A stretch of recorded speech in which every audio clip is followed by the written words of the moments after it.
நாம் ஜெபிக்க முன் முதலில் தேவனுடைய வார்த்தையை கேட்போம். உங்கள் மனதில் கவலைகள், பதில் இல்லாத கேள்விகள், குறைகள் நிறைந்திருக்கலாம்.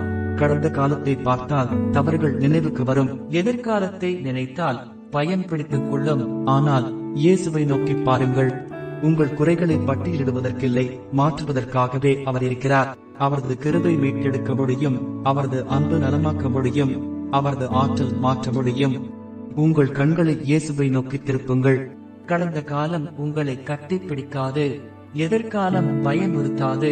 ஏனெனில் இயேசு உங்கள் வாழ்க்கையின் தலைவனாக இருக்கிறார். ஜெபம். இயேசுவே, நீர் எல்லாவற்றிலும் உயர்ந்தவர். உலகம் குழப்பமாயிருந்தாலும் உங்கள் வார்த்தை எனக்கு வழிகாட்டும். என் கவலைகளையும் பயன்களையும் உம்மிடம் ஒப்படைக்கிறேன். என் கண்கள் எப்போதும் உம்மை நோக்கி இருக்கட்டும். என் வாழ்க்கை உங்கள் மகிமைக்காக இருக்கட்டும்.